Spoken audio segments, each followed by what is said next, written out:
Hello, everyone, and welcome back to another episode of the One Point Safety Show with myself, Scott Hartley, and my illustrious co-host, Scouse Andy. How are you, mate? You all right, buddy? Yeah, man, I'm good. I'm good.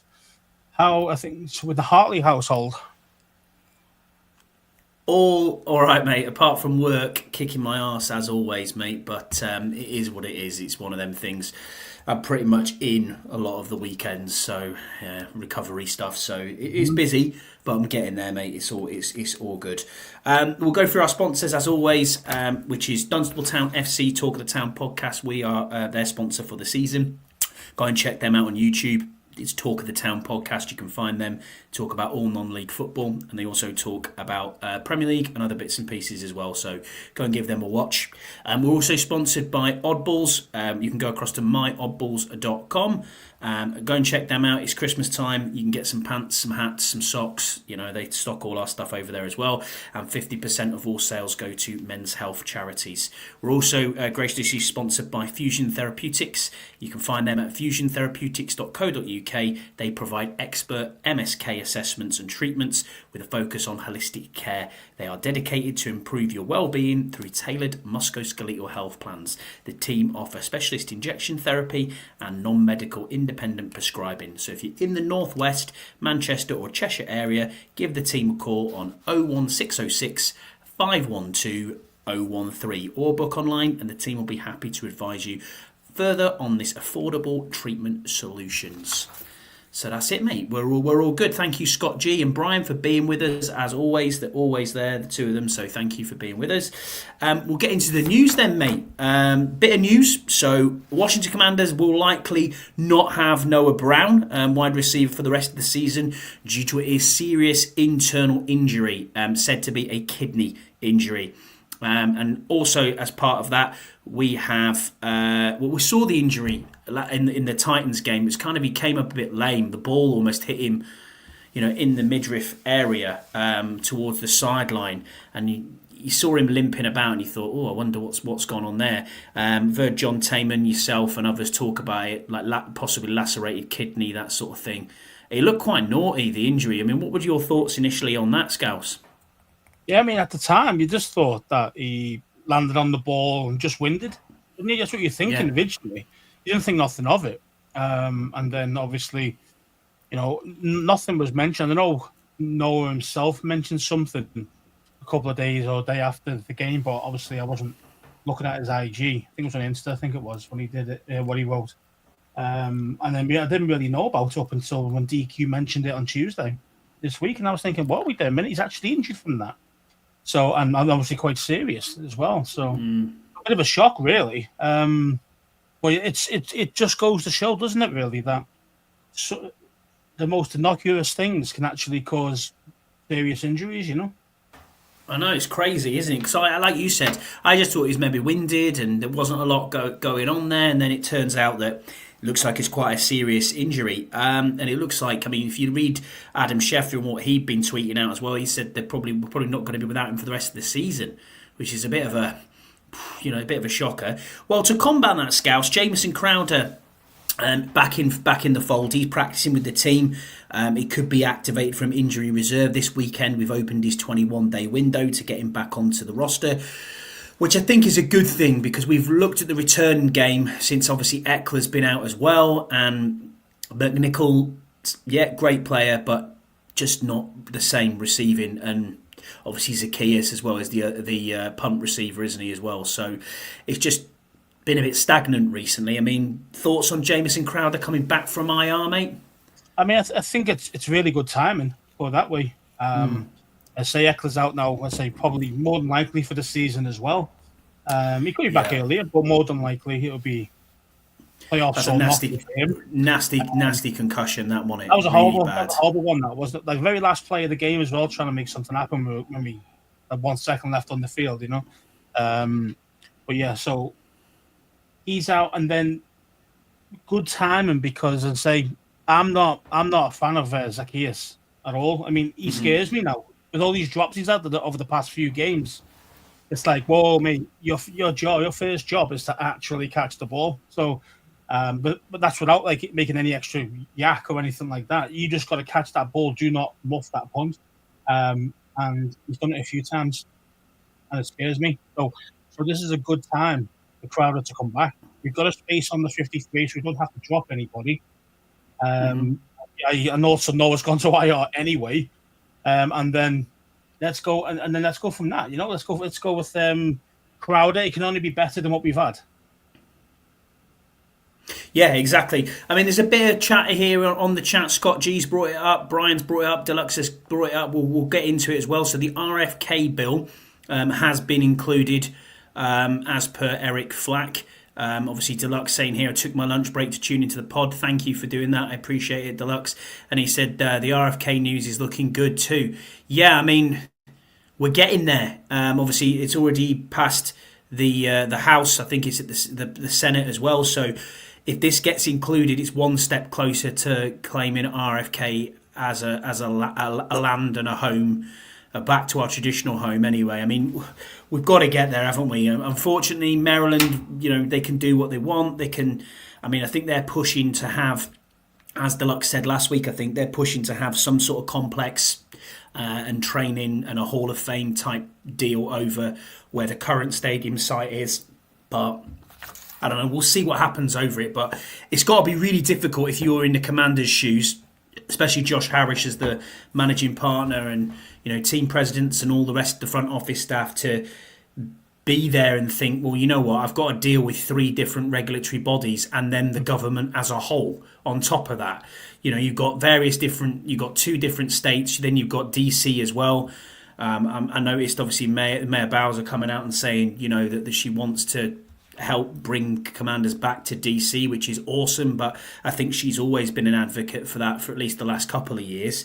I mean, what are your thoughts on where we're going with the RFK bill, mate? Yeah, I'm loving it. I mean, I thought this was going to happen anyway, especially when, soon as Van Snyder was gone, that was straight away. That was going to be okay. We know as long as we got somebody competent as the new owner. Never mind an actual growing up as a Washington Redskins fan, watching them in DC. The no-brainer option for me was to go back to DC because, if you're called Washington, you should be playing in Washington. Do you know what I mean? Like, it's no point in calling yourself, Liverpool and then playing in Manchester. It doesn't make sense to me. Like, it doesn't make sense. Like, oh, come on. And obviously with DMV, obviously, as you know, it's very political up there anyway. It's the king of politics. So it's obviously been a lot of hard graft for anybody to even try and make any inroads into it. I do think Maryland kind of kicked themselves in the nuts by not planning something as soon as Harris became in charge, as in an actual package of, we want you to stay here. We want this. We're gonna make this complex or whatever you called it before. We're gonna make all this for. We're gonna help you build this. We're gonna give you loads of money. Blah blah blah blah. The first day they should have been saying that, and obviously they weren't. And to be fair, you always want to be wanted, and I mean wanted not when other people want you. I'm talking like you had first dibs. You had the Washington Commanders or Redskins there for. What, 2000 or 99, wasn't it? Now, I understand, different ownership, and he was a bell end and everything else, and nobody wants to work with him or help him in any way. I get it. But they've done nothing to help this team in any way since we've been there. Only now they're coming out because that we've got a good chance of going to DC. That's the only reason why they're coming out now with 500 million and all the rest of it. But for me, it's great news that we should be back in DC. That's where our home is. That's where our spiritual home is. That's where we should be. And it's great that we're seeing that we're on our way back then. I mean, and you can definitely see now as well when Trump does take over. At the end of the day, I think I mentioned this months ago. Trump's a businessman. If the numbers make sense, it'll happen. It's simple as that. Where before with Biden and anybody else, or even before that, very, very political. And there's so much red tape that no one even wanted to start getting involved. But I think that he's in charge. I think this will go through reasonably smooth. I reckon in the next kind of 6 months to a year, all of it will be signed off, and we'll be building. That's what I think. Ooh. I hope Give it so. a year. Soon, Yeah, as soon as Spades in the ground. And remember that from Liverpool. that's what I was going to say. As soon as a spade's in the ground, yeah, I'll be happy with that. That's exactly where I was going with that. Spades in the ground. Two Americans, weren't they? They were, yeah. The last bit of news we've got is to help with this moves around the wide receiver room. We have claimed off waivers wide receiver KJ Osborne from the New England Patriots. He signed a 1-year, $3.96 million contract with the Patriots this year. Hasn't worked out for either side. He now gets a new opportunity on the team that's probably going to the playoffs. Osborne will count towards 262,000 against the cap for the last 4 games of the season, and obviously he's got potential to earn more of that if we have a playoff run. Osborne, just for anyone who doesn't know, 5'11", 200 pounds. He was a 5th round pick from Minnesota in 2020. Spent his first 4 years in the NFL with Minnesota Vikings, but only played the last 3 of his rookie deal. He has 158 catches for 1,845 yards, 15 TDs. He's also played 7 games this year, 7 receptions for 57 yards and 1 TD. So, what are your thoughts on Osborne being picked up? I mean, does he move any needle? Not really. If you're in the Pats practice squad, you can't make their 53. There's a problem, Mm-hmm. I mean, yes, of course, we can't, order from the top shelf at this part of the season. I understand that, but it's and it's just for me, it's just another body. He might get the odd snap here and there, but he won't be getting involved unless we got maybe another injury to say McCaffrey or something like that. I can't see him seeing the field personally. Yeah, I mean, looking at that then, do you think this is opening the wide receiver room up? I mean, we've got a few questions on this, but we'll slightly get into it now. I mean, now, if any, is the time for De'Ami Brown to step up. I mean, my God, it's got to happen. It's got to happen now. I mean, how many times have we said this, though, and he just doesn't?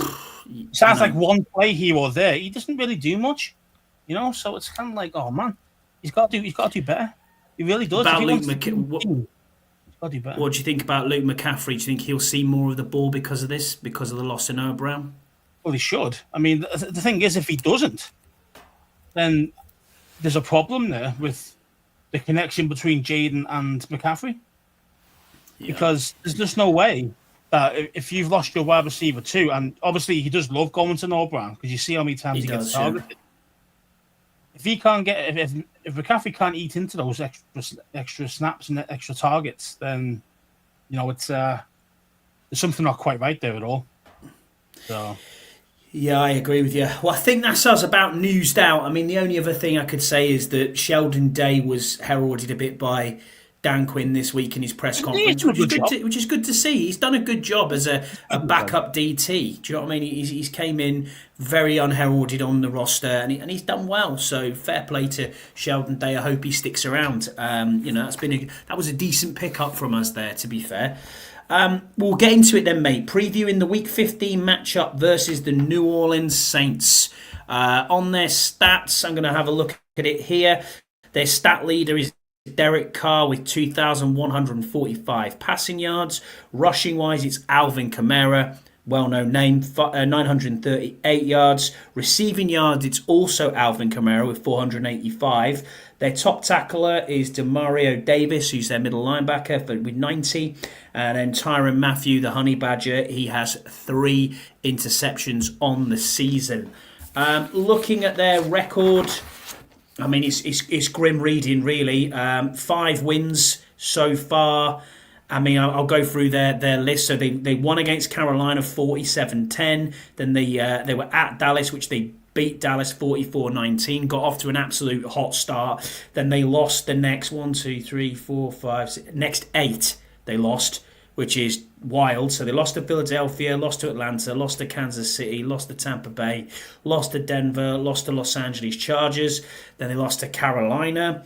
Won against Atlanta 2017 in a squeaker, and then won against Cleveland 35-14, lost to the Los Angeles Rams 21-14, and they've just came off a win against the New York Giants at New York, which was an absolutely shocking game to watch. 14-11.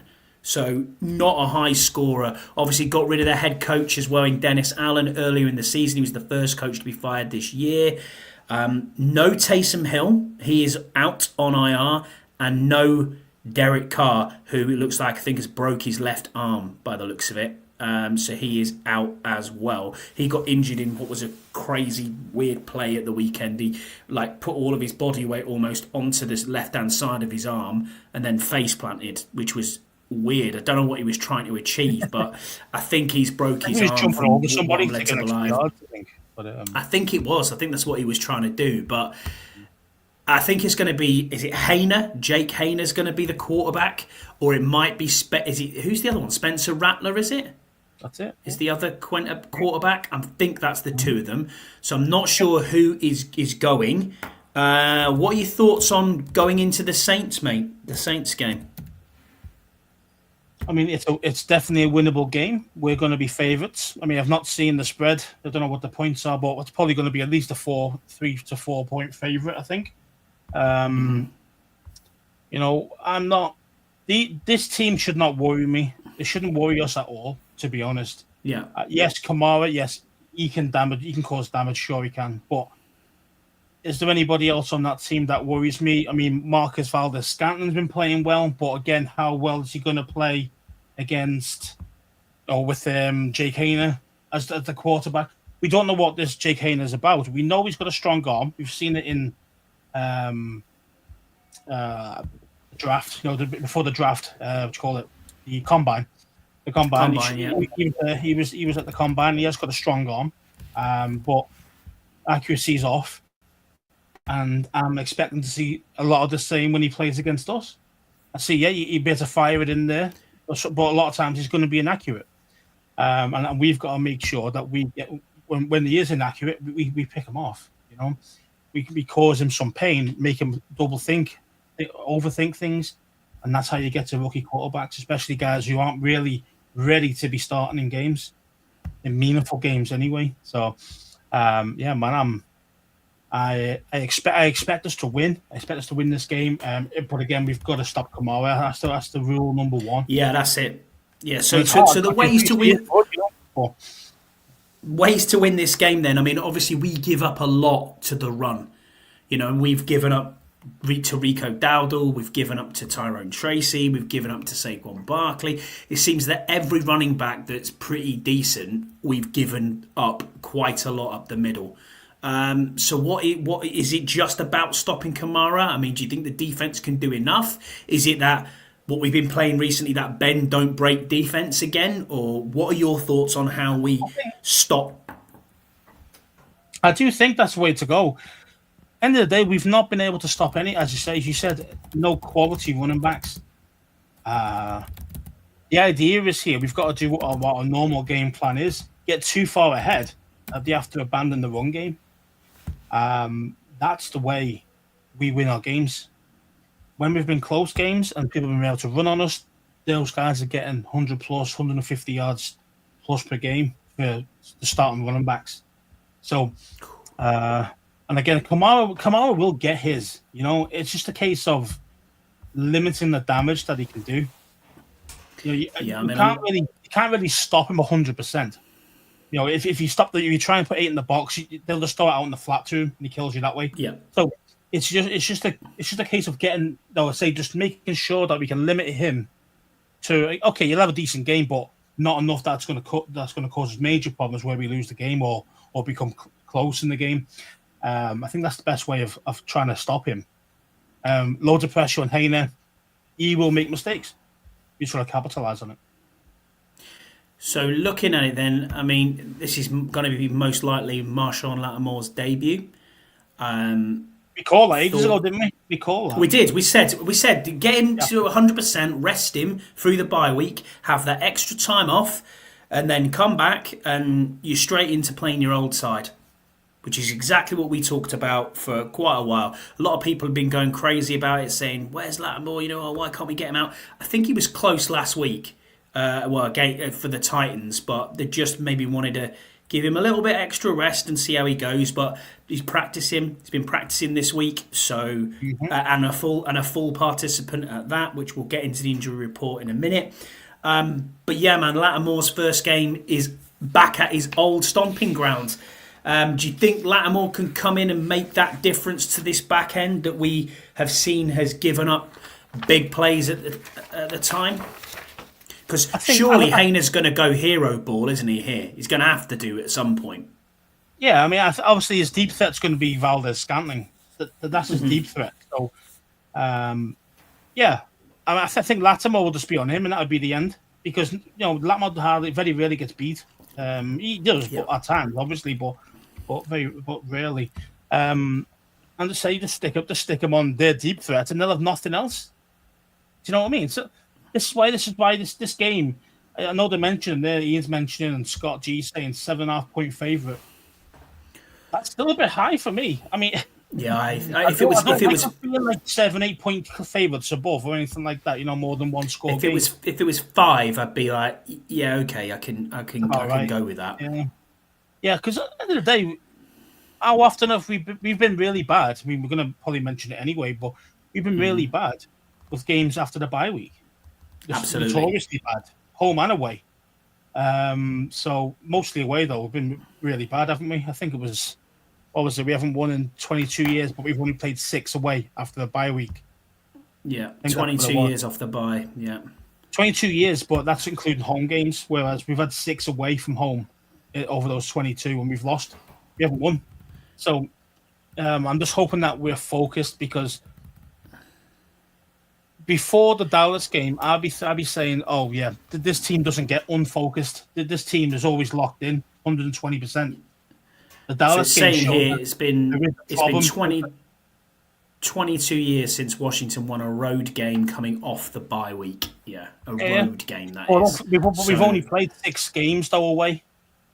Okay. In that time. So okay. So I get what you mean. Yeah, I get what you mean. Yeah. So it's been a long time probably since we did that, but I mean, obviously history is history, but it's still kind of can play in the back of your mind.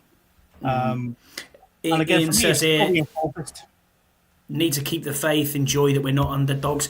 Absolutely keep the faith. I think, in all honesty, in my opinion of this game is we should absolutely destroy this team. I mean, if we're going off...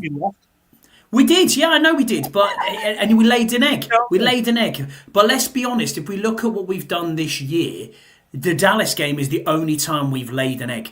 But I know it was the mini bye that we came off. But the rest of them, we've either been very close and competitive or we've blown teams out. I mean, the Titans game, we look back at the Titans game, that was our joint highest points total for the season. So you coming off that, Jaden looks fit again, B-Rob looks fit again, we've had 10 days rest. Christ Scouts, if this team can't get up for this and we lay an absolute dud in New Orleans, man, I'm going to be pissed. Because this team needs to get a grip of itself and realise that it's really, really imperative to win now. These next 4 games are huge on the ticket because this decides exactly your seeding. It decides where you're going, whether you're going to the postseason or you're not going to the postseason. I mean, I had a horrible take earlier in the week and went, probably not going to make it now. When I realised, when I looked at the Rams' record, I was like, their schedule's pretty straightforward moving it towards the end of the season. But we have tiebreakers. So it's. I mean, I don't want to be in the 7th seed. You want to be in that 6th seed chasing Green Bay. But I think that's going to be very difficult to do. And I actually think that Minnesota might drop down to the 6th seed. But Minnesota won at the weekend, so I thought before the weekend's fixtures, Minnesota might. Yeah, I thought Minnesota might drop down. I think they played them last week and beat them. So Green Bay. Let me just get this up. I know Green Bay have got a brutal finish. You know what I mean? Yeah, I think they have. So this is why I'm definitely aiming for 6th seed if we can. Yeah, because then you're getting you're still away, but you're getting a different away game, aren't you? Yes, so so they've got the Packers last week. They've got 3 games left. Looks like I think. Mm-hmm. Oh no, 4 games. They've got the Seahawks this week. Okay. Then they've got the Saints. Okay, they'll beat the Saints. Yeah. Then they've got the Vikings. And they've got the Bears. Okay, the Bears. But again, that's a rivalry game. You just don't know what the Bears team's going to show up. That'll still be a tough game for the Packers. But they should win 3 of those, really. They should win 3. So I'm looking at Minnesota's fixtures here, and while you're looking at Green Bay's, and they've got the Bears at home. Then they are at the Seahawks, so it's very similar again. Then they've got the Packers, as we just talked about there, and then the final game is at Detroit. When Detroit could potentially be fighting for the first seed. I mean, that's why I'm thinking that they could drop down. You know. The 6th spot I think is still open. I do think the 6th spot. I mean, I don't think we'll be able to catch the 5th seed because they're no chance. They're too far ahead. But the 6th seed will take on 3rd, wouldn't he? In the first round. Yes. Which would who's the winners of that? That would be the NFC West, wouldn't it? So that would be the Seattle's or the Niners or whoever can sneak through the Rams. Even I mean, the Rams are in good form. They've got the wide receivers back, and that's made a huge difference for them. You know, they were trash when those 2 guys were out. You know, Nakua and Cooper Kupp. When they were both out, they were dog shit. Let's face it. Yeah, they were rubbish. Them 2 came back, and now it's a different level. They put 44 up against the Bills, so that's why they're a scary offense again. But we'd have to lose. I think we'd have to lose 2 games for us to lose out to the Rams in 7th. And I can't see us losing 2 games. I can see us losing 1, but I can't see us losing 2. So I think we'll be fine. I think we will too. Deluxe has said here, if this is included in the Senate session before the 20th of the 12th, Biden will sign off before he's out of office. Then it's up to the team in DC to come to an agreement. And then Scott G's also put on this, correct, Deluxe. If it isn't included, it will likely be a year before it's discussed, so the team may move on. Oof, yeah, I mean, so it's got to be pushed through quite quickly then, from what I'm led to believe. We're getting towards the end of the tenureship of governments, and you know who's in what office, and senates and House representatives. It's that kind of year, unfortunately, and January is when the next administration moves in. So we've got to get it in before this administration leaves. So that'll be quite interesting to see if they can push this through in time. Hopefully we'll hear quite soon, because that is not giving you a lot of time. It's giving you a week. It's not a huge amount of time. You know what I mean? Yeah. So a week tomorrow, but it's not great. Looking at the injury report then, mate, I mean, we haven't had the injury report out for Thursday yet, but normally it comes out while we're kind of broadcasting, so we'll go through Wednesday's injury report for us. Wide receiver Noah Brown didn't practice, obviously kidney, as we mentioned. Tight end Zach Ertz even, was hamstring stroke NIR, rest, and he did not practice. Cleveland Farrell was on knee stroke NIR rest, did not practice. Kicker Ghislaine Gonzalez, left foot limited. Safety Martin. Wait a minute. That one, it isn't left foot. It's Ghislaine Gonzalez, limited, hair out of place. That's what it is. It isn't about his foot. So we'll get into that. I mean, I did notice in Dan Quinn's press conference that he said they're going with Zane. Basically, he's the kicker for the rest of the season, because a lot of people expected him to bring in kicking competition during the bye week. Nothing, no sign of it. She's available at the moment on the kickers. The guy that Minnesota just dropped. Romo, is it? I don't know who he is. Romo. Yeah, he's been really good. I thought they would have brought him in for a shot. Let me get up his kickers, because I know obviously their main guys come back. You know what I mean? So it's they've cut him, but he's playing really well. Oh, New England took him. John Parker. Oh, Romo. did they? Yeah. Oh, what's that about? Hey, Jesse, what's that about? Hey, your boy's been cut, has he? Mr. Joey Sly, has he been cut? Is that why they've hired Romo?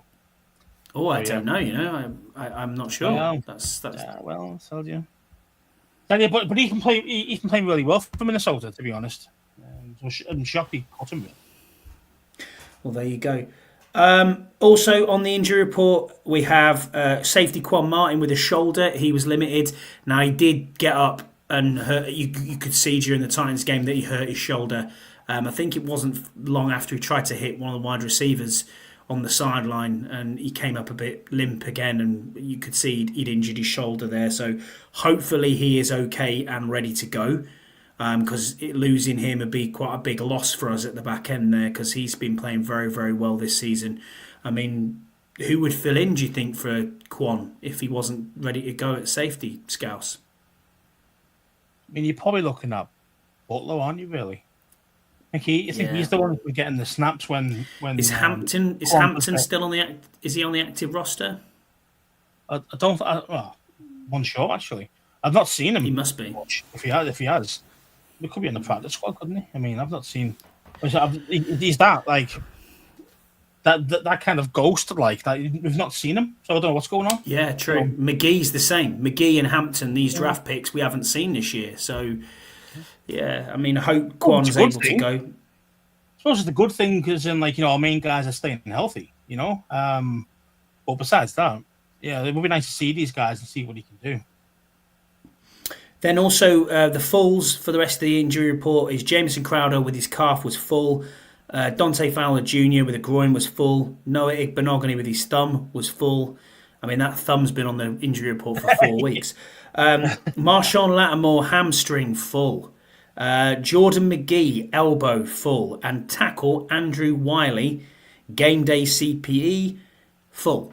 So obviously he's come through his concussion protocol and he's back to full practice, which is a good sign, Scouse, because, I mean, no disrespect to anyone who's been playing tackle, but we need the best 5 at the front that we can put out there. And I think Wiley sits there at right tackle and is the best that we can put out there at the moment. Yeah, he's the best we've got, but that doesn't say a lot. But but he is better than what we've got. So yeah, it's a good sign that we are getting healthier, as you mentioned, healthier. Lattimore's probably going to start. And see, Wiley's probably going to start, so we are getting healthier at the right time too. So this is all good signs for us, Cheers, Deluxe. Thanks for letting us know. Jesus Hampton's on the roster, but has been inactive every week. Yeah. I mean, we'll see. That's what I mean. You're not seeing these guys. It's fine. I don't understand why you don't have these guys playing snaps when you're miles clear. I don't understand that because we have had a few games where we've been miles clear and game blown teams out. Why don't we give these other young lads, especially like people like Hampton, who's not even had a snap, to be able to actually, get in the game a little bit? But just keeping them inactive every week is not going to help him really. Yeah, exactly. Well, what we'll do, mate, is we'll do the first giveaway that we talked about on our 100th show. So thank you everybody who tuned in. 10 more subscribers, so we're flying, and obviously, and as well, it was our most watched, one of our most watched videos. It wasn't our most watched, but it was one of our most watched videos, and downloads wise, it was our highest ever download. So thank you everybody who is subscribed or who downloads the pods and listens to it. We really appreciate you doing that. But yeah, we gave a giveaway. So this was kindly of Paul Fiander Turner, who is at Having a Radox. He won a 50 quid voucher from the NFL shop in the UK. And he said, put some names on the wheel and we'll see where we go. And I said, we'll draw it this week. So the 3 things that we needed to do was to like, subscribe to the show and comment voucher on the last YouTube episode. And then obviously people had until yesterday at midday UK time to put this in. And good timing, Paul. You have just signed in. I like that. That was good. So obviously he put this up. So what we'll do, mate, is we will add this to the stage. We'll put it up. And we had 5 people do this. So yeah, let's see where we go with the wheel of random on here. So we have Paul Wheeler, Rod Morrison, Andy Burrows, Ian Lockhart, and Cam McDonald. So let's spin the wheel and find out who has won. And if you do win, if you do win, I will put this through to Paul, and you can speak. We'll drop your details to Paul, and Paul can sort it out for you. So we'll spin the wheel and we'll see who it is. Yeah, man. I just think like you've got a great chance here. 20% chance. Oh! It's Burrows. It's Burrows. Well done, Burrows. Nice one, mate. Congratulations. Like things, man. We aren't rigging it. This is where Scott goes rigged every 2 seconds. You know that's coming, don't you? But no, well done, Andy Burrows, who is at training with Dunstable Town at the moment. So I'll get him to message you, Paul, and you can pick that up with him. So well done to Andy. You've won £50 voucher. So yeah, well done. That's awesome. The second giveaway that we had was you had to subscribe to the bunker, and you also had to subscribe to this show and DM me or Andy a screenshot to say I have subscribed, and that was for a Philadelphia home game ticket. Obviously, people go in pairs, so I appreciate that you might not just want one single ticket in the gods, but it was only one entry, and that entry was Max Taman. So Max Taman, you have won the ticket. If you reach out to me or Burrows, we'll get that ticket sent across to you. So no, man, that is one of them. What we will do before obviously the season's over, maybe we'll do an end of season giveaway, Scott, and we'll put some stuff up here that everybody can enter into. So we'll do that. We do like doing these giveaways because it's nice to give back to the community and to the fans that tune in every week. You know, people like yourself, Scott, Deluxe, Brian, you know, everybody who's always in this chat, Rob Morrison, the likes, you know, Ian's in here all the time. Anyone who contributes to the show in any way, we'll always try and reach out to you guys as well. But we can't thank you enough for doing what you do for us, because it could just be me and Scouts talking to each other. And, you know, I still enjoy it, but it's nice to have a little community where people can chirp in, and, you know, we can put them on there, and we can load their stuff on the screen. And yeah, it's great, mate. It's great to see this. See, Scott's What is he saying? Congratulations, Matt. I need an airfare, but these guys, yeah, well, exactly. Our budget is not that big, mate. If anything, I hope we're not joining you and going up to Minnesota because it's bloody freezing up there. So, yeah, man. Yeah, Deluxe, you missed out, bud. But we will get something in, and obviously, yeah, just we'll get something done for you. But congratulations to Max Taman as well, who is won the ticket for Philadelphia. Any more thoughts on the Saints game, Scouts? Is there anything that you think, oh shit, you know, who needs to be a standout performer? Who needs to have a really good game? I think most of us, the whole team's got to play well. Right, okay. It's one of them. Who needs to be standout performer? Whoever can stop Kamara, you know. Yeah. So the one question on this was from Kyle from the Burgundy Zone. So if you haven't subscribed to the Burgundy Zone, go and give them a subscribe and follow the goats of the podcast world. He said unsung hero of the game. So that's how he put it. So who do you think is going to be the unsung hero? I mean, unsung. I mean, that's the hard part with unsung, isn't it? Because you kind of expect most players to play quite well, especially a team that's winning game. So, unsung. You know what? I'm going to say Bates. I like that answer. I like that answer. Do you know what I'm going to go with? I'm going to go with Coleman. I think Coleman will have a great game again. I think he needs to. He was on it against the Titans, wasn't on it against the Cowboys, but everybody can. You know, we can look at that and say no one was on it against the Cowboys. He's been doing really well. You know what I mean? As a rookie left tackle, being out there on an island, we know how this works normally. And I think he's had a very good season so far, Scouse. So I hope he is the unsung hero, because he's not flashy. People aren't going to really bring him up, are they? They're not going to look at it and go, offensive line play, yeah, you know. But if you hold up and you stop Jaden getting sacked, that then gives Jaden the time to throw the ball down the field, or to escape the pocket and run away, or to open holes for Brian Robinson in the middle. I mean, arguably you could add the whole offensive line to that, but yeah, for me, I'm going to go Brandon Coleman. Great question, Kyle, and thank you for that. The Lions are always going to be the unsung heroes, the ones who play whoever wins in the trenches wins the match normally. So, so again, the only ones who really get the big bravos are the one like the edges who get sacks. But Yeah, anybody else absolutely. Yeah. doesn't really get the love.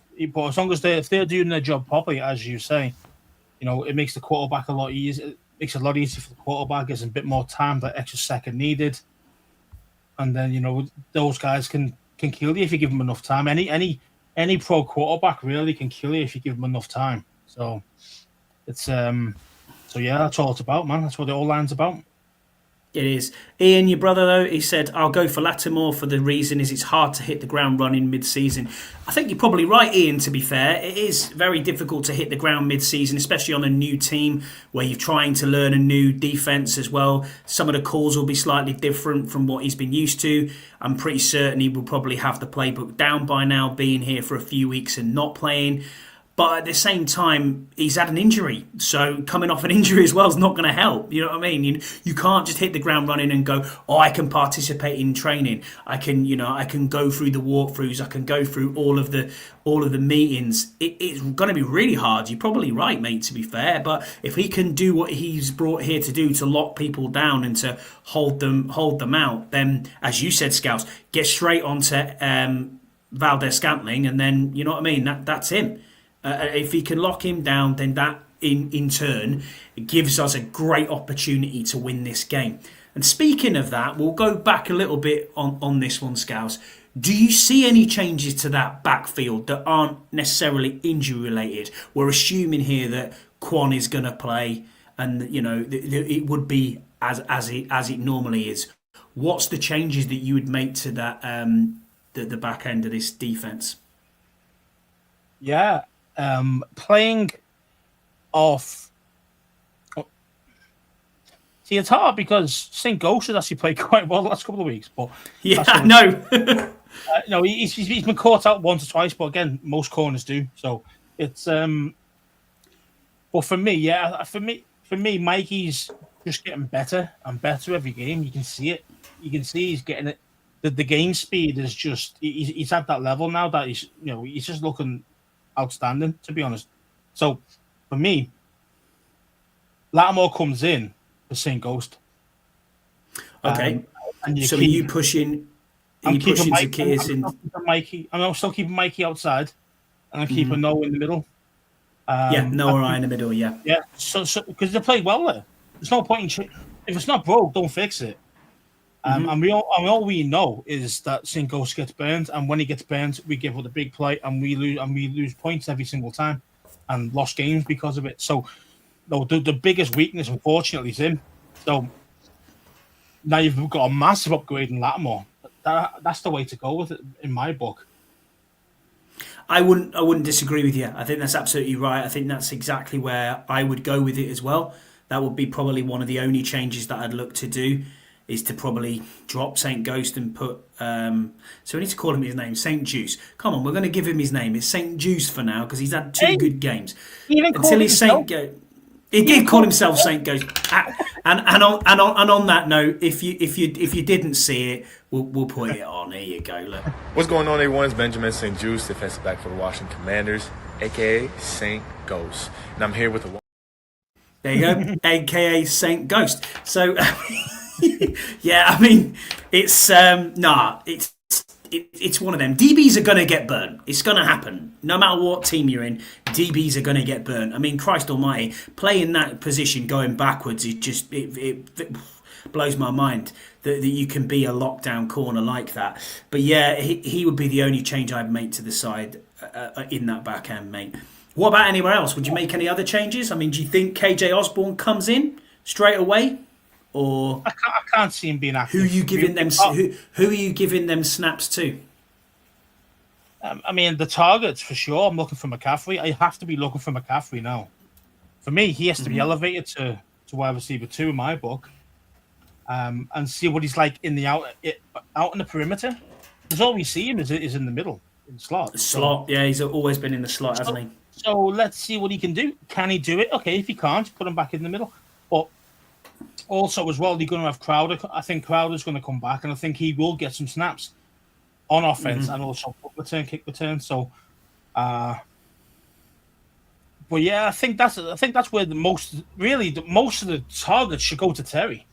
No extra targets should be going to him.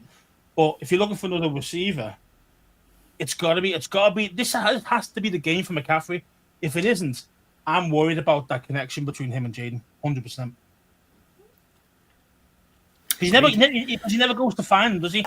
And he always say, "Oh, well, McCaffrey's the third or fourth read, so by that time the ball's already gone." Okay, fine. Now, there's no really excuse for that. Are you going to put out on wide receiver too? You know what I mean? Like, I'm not. You putting out there, you can say, I'm really confident in that.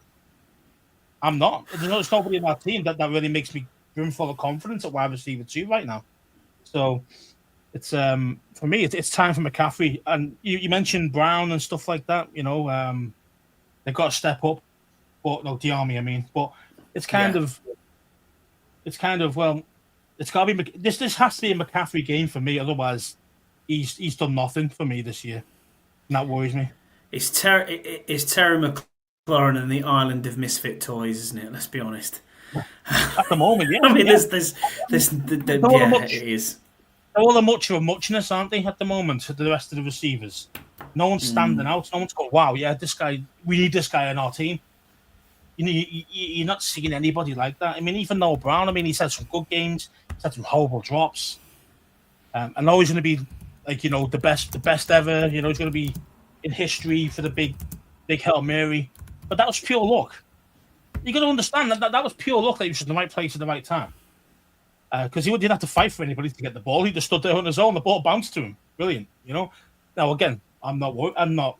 Of course, I'm happy about that happened. But again, it's kind of like, well, don't praise Brown too much. He was just there, right place at the right time. So, I think he's been very good for us. Actually, I don't think he's been awful. No, he hasn't been awful, but he hasn't been for me. He hasn't been good enough to be saying you've cemented wide receiver 2 this year, next year, and 2 years later. I can't see that because. He is dropping very easy passes. And receivers, that's the job. You've got to catch the ball. That. Yeah.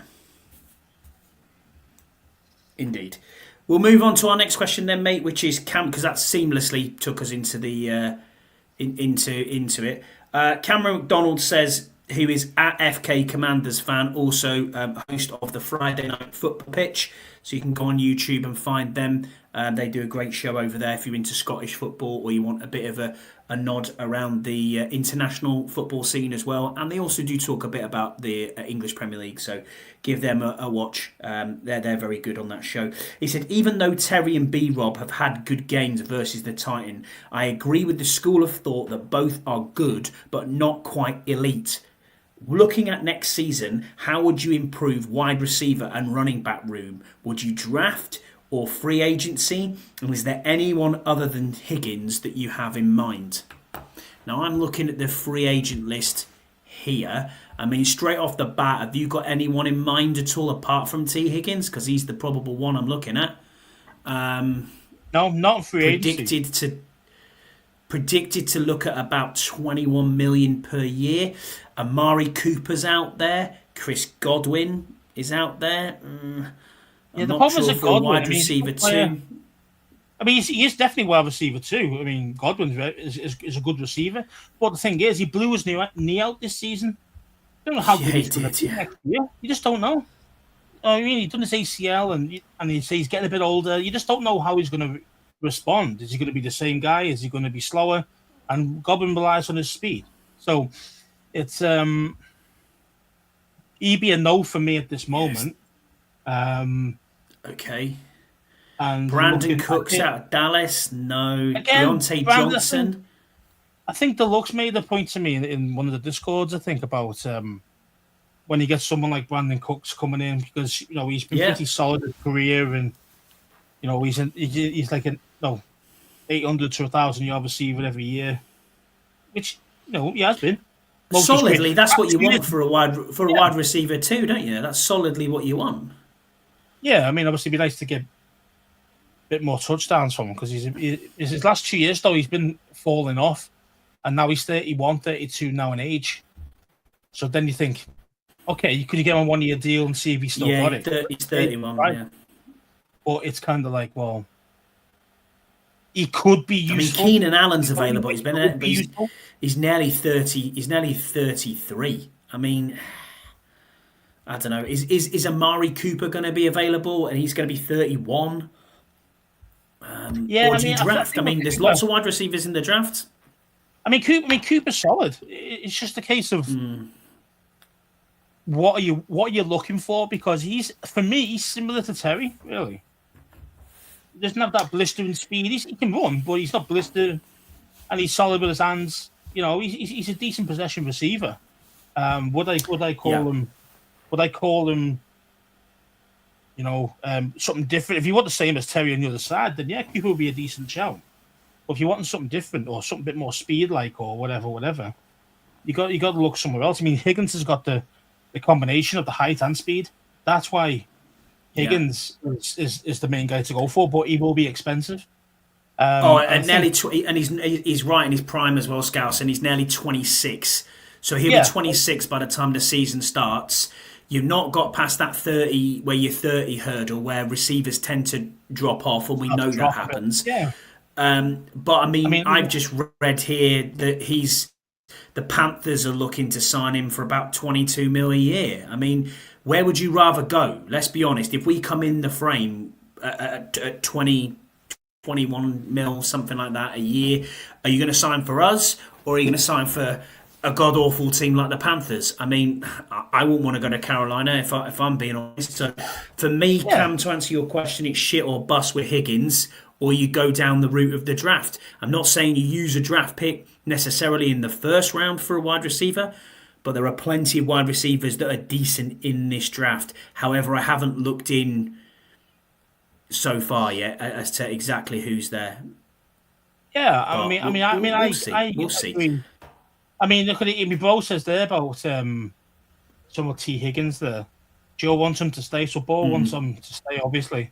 And they're going to tag him again. But the thing is, though, we're tagging him a second time. It's a massive tag. And that's scary. That's a scary thing to do because it isn't just a case of how much more it is. Because I think normally it's about 20% more than the previous cap, the previous tag. It's always 20% more. Like 20-25% markup, something like that.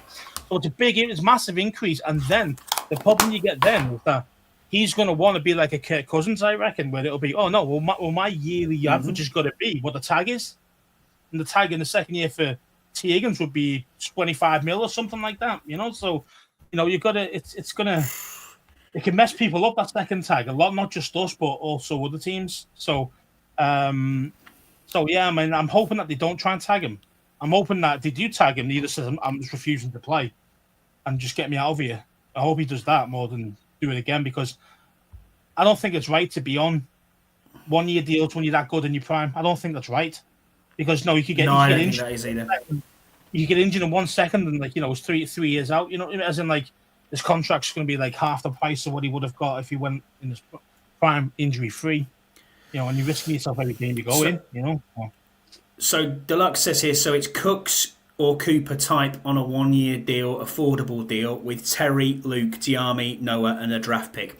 Yeah, I probably think that's about right, to be honest, Deluxe. I think you're pretty much there. I mean, look, ideally, if you can get a Higgins type, then yeah, why not? We've got the money to do that. That would be your absolute free agency splash.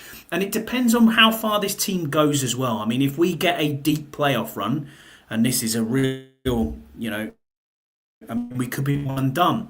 But even if we're one and done, does this front office and does this coaching staff think to itself, our window is open now? So what do we have to do? I mean, realistically, the draft is not that great for offensive linemen. So you're going to struggle there, potentially. It's very heavy for running backs, and it's very heavy for wide receivers. It's very good on the defensive side of the ball for edges as well. So I think we would be looking at edge in the first round. And then I think, realistically, your second round pick is going to be a wide receiver. And then thereafter, you're looking at, what you can fill in and around, running back maybe. I mean, look, everyone says don't take a running back in the first round. I mean, that's bullshit now. Bijan Robinson, Gibbs, there's been a fair few of them now where I'd argue the case and say, no, you can take a running back in the first round. But Yeah, running back they've got to wise, be special. what are You you? know what I mean? They've got to be special to take one in the first nowadays, I think. And those guys are special. You know what I mean? You can't. I mean, you can't. I mean, if you ended up, selecting, I don't know. I can't even think. Basically a bust. If you pick a bust RB in the first round, I mean that's your as a GM you're done. As a GM you are done. You are fired after that. There's no doubt about it. Because as I say, there's not as much love for the running backs nowadays. So, and the running backs are still very important in games. Look at our team.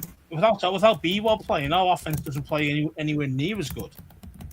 So it is important to still have balance. So we do need a solid running back. And as I say, Eckler could be finished end of the season, even though he's got another year. He still might be out. So, or he might retire even. Who knows? So we definitely need a running back. But again, for me, yeah, you're right. You're looking at probably another edge guy. We're looking at definitely another corner because I really want to bring Mikey back to the middle, and you can have him and Noah being the kind of two in the slot. Solid depth there. Then you see, but yeah, it's and then I'm looking definitely. You've got to get a wide receiver, or if you can't get a receiver, that's like a home run hitter who can take it to the house at any time. Then maybe a tight end who can probably do something like that, something similar. I mean, I know there's no Brock Bowers out there this year coming through, but preferably somebody like that who can actually really be a game changer in the passing game.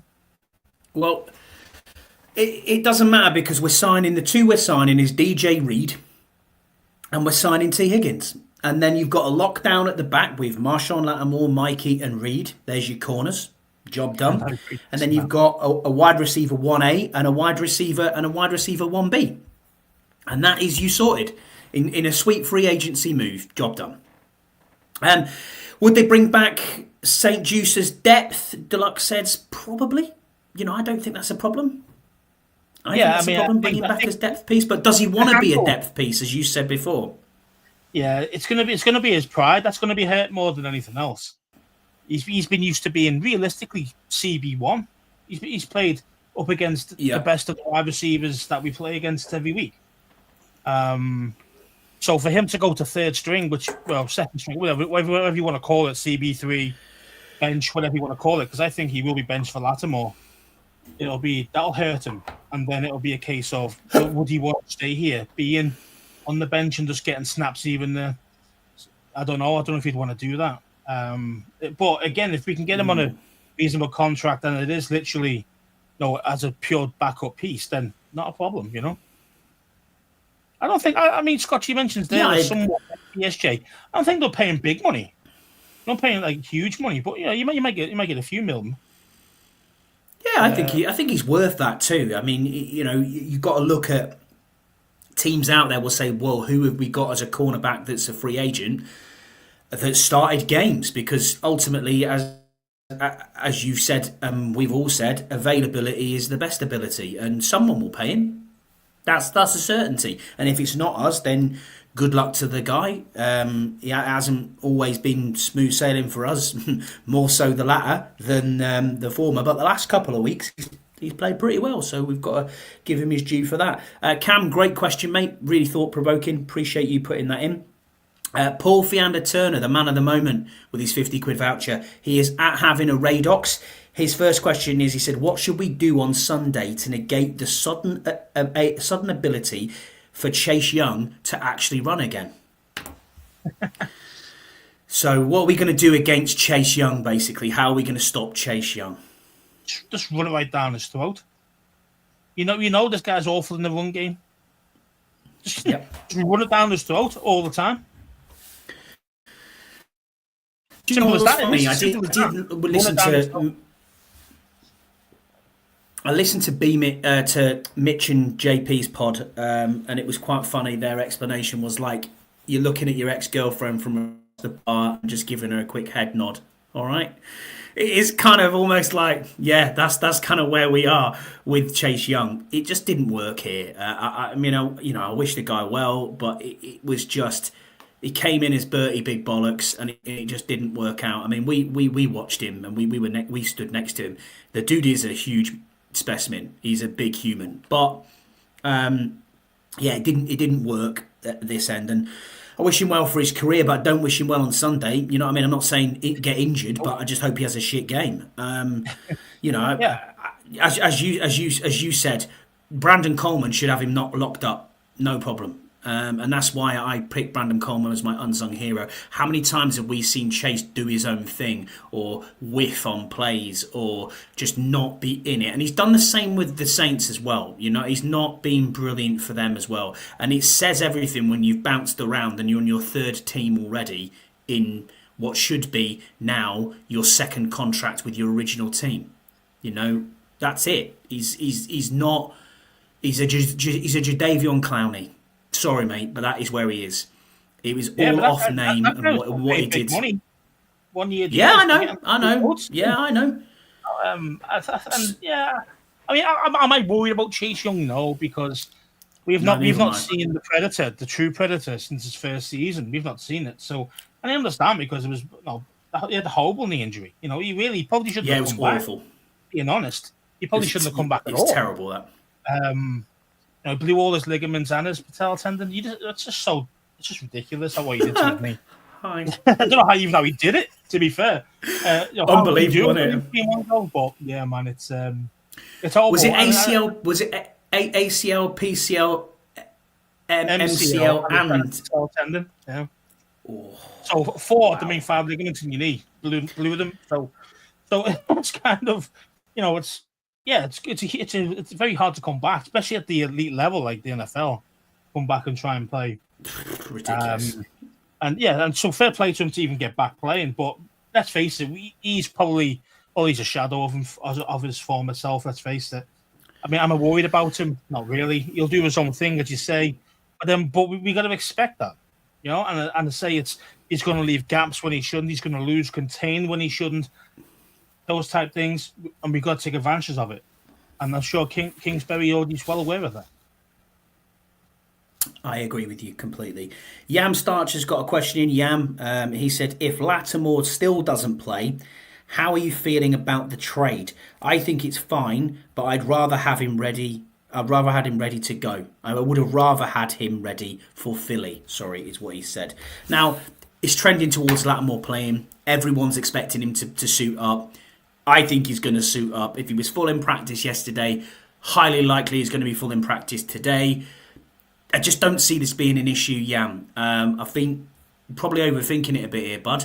But I think the trade is fine. I think with the deal that we've got him for, with a 2-year deal, I do think when it comes to the off-season, he will not be as stupid to think that he couldn't get the contract renegotiated. Maybe we can bring the salary cap down a little bit, give him a bit guaranteed money, maybe restructure that slightly. I think that's probably where we're going to go with it. Maybe add another year on. I don't know. But you've got a prime corner who is legitimately a top 5 corner in the NFL.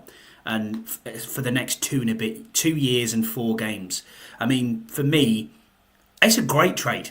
It's a great trade. It's a win-win for me. This is a win-win for both sides. They wanted rid of him. They wanted the picks. We gave up what we gave up.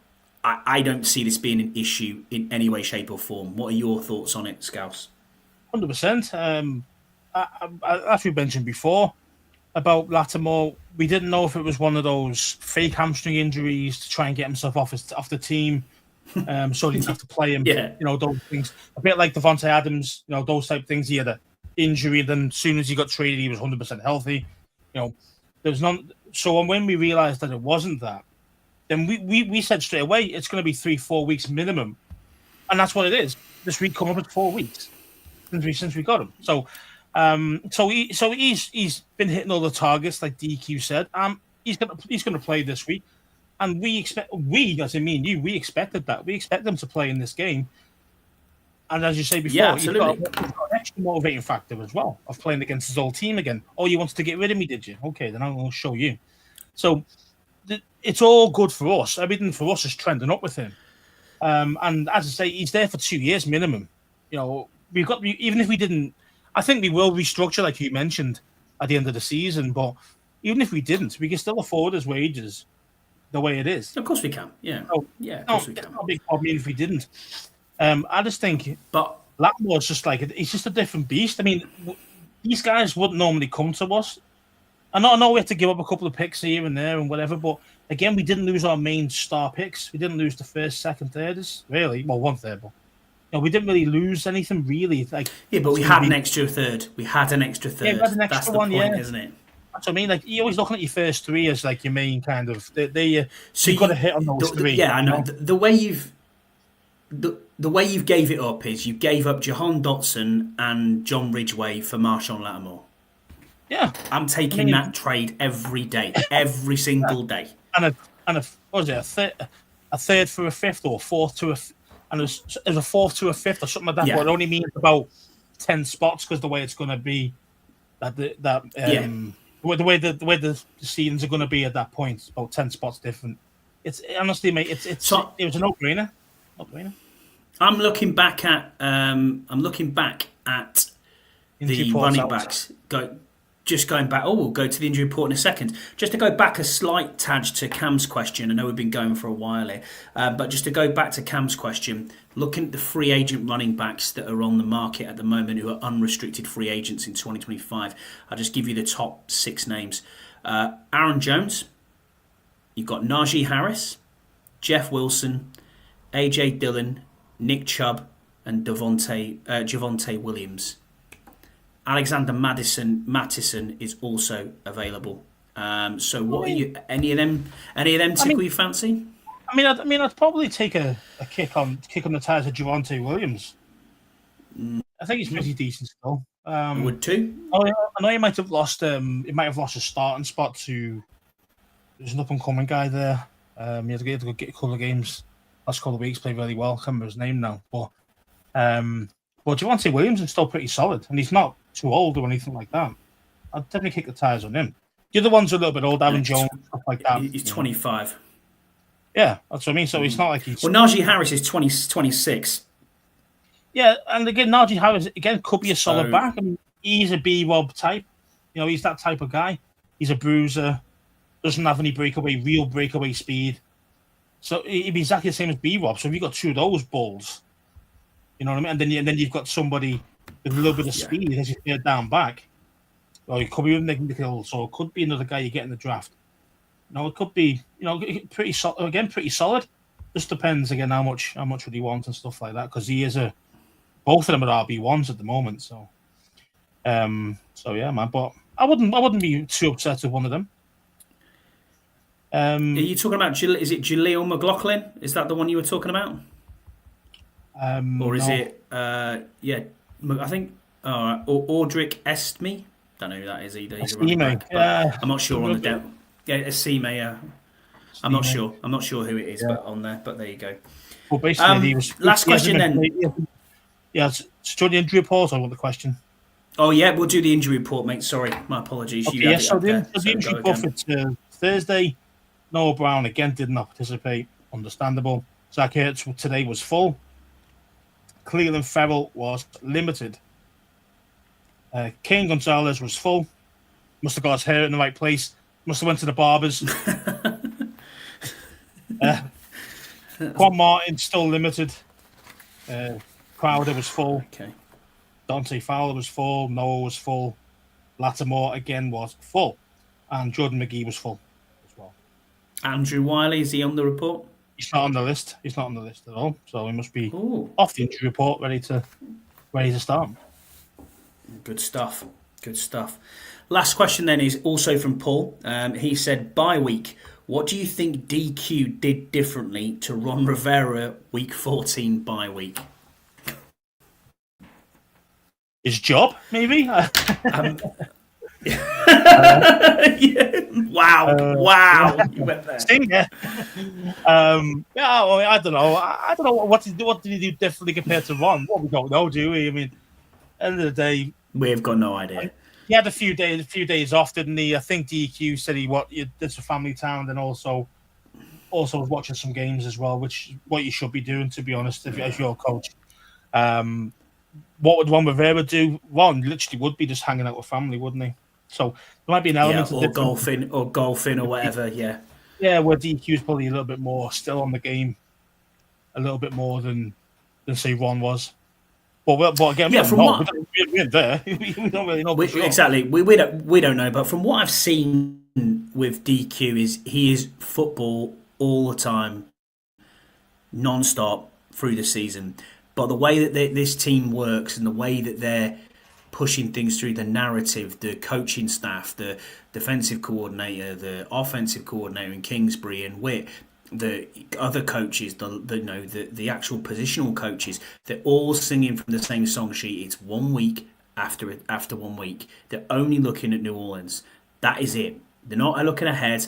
No matter how many times the people want to say, well, we're looking ahead. I mean, I watched his press conference via Zoom, and I think it was Scott Jackson asked a question and said, oh, yeah, after New Orleans, you got this, and what about this playoff seeding, and da-da-da-da, and he just properly scolded him. Said, maybe you logged in late, Scott, but I've told you. I was like, whoa, okay, DQ, you go, son. You know what I mean? I was like, okay. You know, Scott's always trying to get that one-liner, isn't he? He's always trying to get that clickbait type of... He's on that clickbait, isn't he? Yeah, he's on that clickbait. But I mean, in all honesty, I think that they are level-headed with this team. They're level-headed with where they want to be. They know what they can achieve, but they just need to get across the line in these last 4 games. And I don't think DQ is. I genuinely believe that he is looking only at this next game. I mean, Christ, Ron Rivera didn't even know we were eliminated from the playoffs. So, you know what I mean? It's the difference. As soon as your head coach did that, you know that you're being fired. You know you're gone when you do something like that. That's something that stupid. He didn't know that you could be out if you lost. Really, bro? And we haven't seen. I mean, DQ is very good. He's very media savvy as well. He's very good with what he says. He's very good with how he handles the media, how he answers the questions. I've noticed that in the press conferences. The audio for the Commanders press conference is fucking hell, boys. Sort your lives out. I mean, my audio is better than that, and my video is terrible. But in all honesty, my you know what I mean? Just sort it out for whatever you're doing. Don't be throwing a microphone around, because that just doesn't work when you're listening to it. It's horrible, and it has been for years. Can we not invest in some microphones or something, you know what I mean, to kind of sort out the podium, because it is awful. But the way he handles, go on, mate. Go on. The way he handles things, I'm impressed with the way he handles things, and I'm impressed with the way that he does stuff. But obviously, in the locker room after games, after practice, he's dropping the F-bomb all the time. You can see that. So clearly, he is working these guys hard, and they're bought into his philosophy of how he wants to run this team. And that's all you need. That's all you need. Oh yeah, 100%, man. I mean, I don't think there's anybody who's upset with DQ's performance as head coach. I think he's done a great job. I do too. Definitely in the head coach of the year candidate, depending on how far we go. And it's just smart. But it was smart. It wasn't just on DQ. You can tell you then from his lesson from the last time he was head coach. He got a superstar staff in. The owner was willing to pay for it. AP was happy with it. Completely restructured the whole front office, the back office. And you know it's paying. We are reaping the benefits of that. I just think with the problem with the microphones and the audio on interviews. I mean, you would think, wouldn't you, that Kime or the big boys would actually bring out the one microphone. So like linked to whoever they're speaking to, you know. Like the video that they're actually on, surely they must have have it linked rather than throwing up one microphone. Man, your own microphones. Use your media professionals. You've been doing it for years. You should have the best of the best equipment. I mean, even those small mics you stick on your throat there, you know, one's ear. Anything that. Better than what it is now. And it's like, mate, it's $200, $300, but mate, how much do you make a year doing this? This is your professional job, you know. Different. Look at the difference between. You look at that, and then you look at things like the command center that they push out. where you've got Logan Paulson, you've got all them sort of boys sitting on the side. Proper mics. That's great. Yeah. That show is amazing. And then you think, hang on, how can you have all that, but the press room is just woeful? I mean, yeah, it's one of them, isn't it? But it will. Deluxe says the press room is tiny. It will get fixed in time. I'm sure it will. Well, that about does us, Scouts. Thanks. It has. Thanks every single person for joining us. Congratulations again to Max, who won the ticket for Philadelphia, and to Andy Burrows, who won the 50 quid voucher courtesy of Paul. Thanks Paul for being with us, Brian for being with us, Deluxe, Scott G, Ian for being with us as well. I'm hoping I haven't missed anybody else off. But yeah, it's been a blast this week, and thank you as always, Scouts, for being with me on a Thursday. I've loved speaking about this. Do you want to answer this last one before we go? That's about it. But we can answer this. Yeah, we can answer this one with Ian. Yeah, no problem. We're not going to leave him hanging. Belichick, how long is he? He's took a college job. How long do you think he lasts? I don't think he lasts half a season. I don't know. Really, I think he'll be okay. Yeah. I think he might be 2 or 3 years. Do you know that he actually gave out a 400-page dossier to actual... I saw that. Yeah. This is how I want it run, the whole structure of everything. It's like, mate... Oh, I know, and he's like... He's going through the whole... He's taking it almost... UNC is taking it almost like a NFL roster, where you have the transfer portal will become almost like the draft. Or free agency, sorry. Then you've got recruiting becomes the draft.